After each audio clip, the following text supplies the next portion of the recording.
Greetings, survivors and friends. SHADOWFRAX here with all your essential Rust development news, where today we have VSync, knockers, and flammability. But first, would you believe it, not a million hours after I uploaded last week's vid, they only went and added that new heli chopper to the staging branch where, if you're an owner or admin, you can now spawn it with Spawn Scrap Transport Helicopter in console. As I speak, it's pretty much feature complete. The pilot sits on the left, which being from England confused me at first, as that's obviously wrong, and the co-pilot sits on the right and can use weapons. The fuel gauge is the same as the minicopter in that anything in the tank above 100 low grade, for that is what it currently runs on, reads as full. The altimeter also functions properly, which only leaves the compass and speedo to be implemented. There's room in the back for a small Zerg to stand, move about and shoot out of, and although I haven't tested the capacity of this yet as far as players are concerned, I have tried inserting various other vehicles so you don't have to. Yes, that's great. All good here. We appear to be able to achieve over unity with a bit of copterception.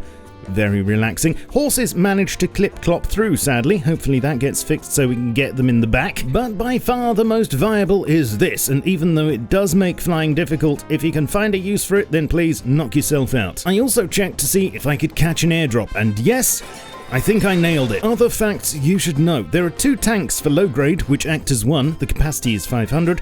It has 2,500 HP and can be repaired with metal frags. Damage is also visualized nicely now with various levels of smoke and fire along with the electrical panel eventually fritzing out too, a la Star Trek. Like its mini-me version, it has wheels and can be taxied by holding down control, but also you'll notice it has a tiny searchlight glued to the front which can be switched on and off by the pilot using F.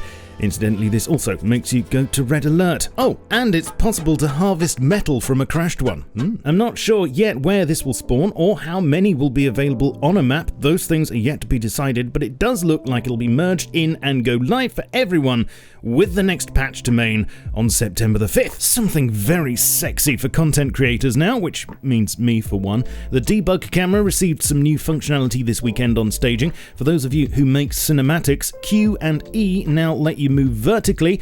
Z, Y, C, plus and minus can all be used to control zoom. The arrow keys now control roll. R resets the camera. Inventory and crafting menus are now disabled when in this mode, and there are 2 new console commands: debug camera _save and debug camera _load. These can be used to save and load a single camera position, which is very useful, and I'm hoping eventually will allow us to save multiple positions and settings. Optimization! It's what everybody and their mum wants, so here's a quick roundup of what's being done at the moment, as well as the long-term plan to switch Rust over to Unity's high-definition render pipeline that I've said so much about recently. Rust is also being tested with a new compiler back-end, IL2 CPP, which stands for Intermediate Language to C++, and the goal with this is to both increase performance and security. Hopefully at some point soon there'll also be a public test branch for it too. GPU instancing is being worked on at the moment, which allows clients to duplicate meshes without using much CPU overhead. This means being able to render multiple objects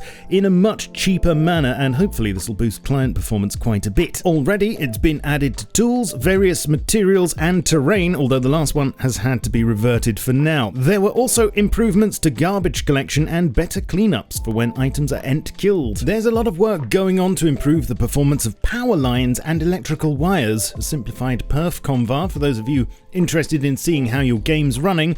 1 now gives FPS, 2 adds frame time, 3 adds memory, and 4 gives you all the knobs and whistles. And finally, a VSync option has been added to the graphics menu, which can be toggled on and off here, and tweaked further with the convar graphics.vsync and set to 0, 1, 2, etc., with each successive number halving the limit rate further. In fixes, door knockers now no longer prevent explosive damage to doors. So, sorry if that was a favourite of yours.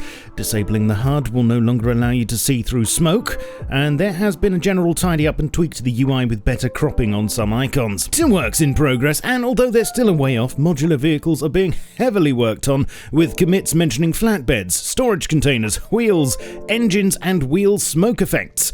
Same goes for instruments. Well, not smoke effects.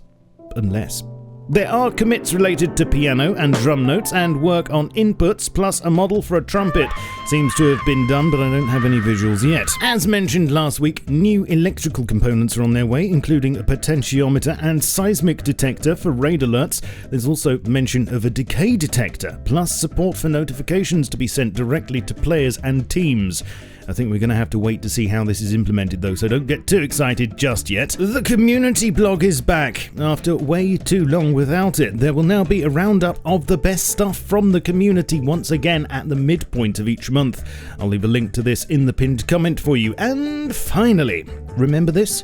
Back in the spring of 2016, we were teased with the ability to set things on fire and, with fire arrows, remotely barbecue our dinners, although it never happened and went straight into concept limbo. Well, although more fire's probably the last thing we need right now, it looks like it has been taken off the back burner this week and stuck on a high heat as a new ignitables branch with splashable, ignitable and burning stuff is being worked on. I will, of course, bring you more on this when it touches down, so make sure you subscribe and spank the like button. Also, this weekend I'm uploading a new Rust Mafia vid, and sometime next week, hopefully, a new Concept Limbo, so make sure you have notifications on for those, because you won't want to miss them. What do you think to the new chopper? Yay or nay? Leave me a comment, please, whatever you reckon. Follow me on Twitch, where I try to stream 3 times a week.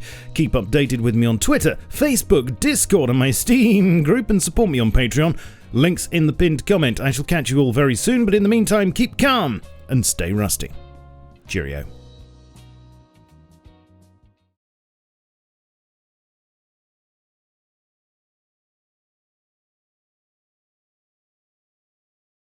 All good here.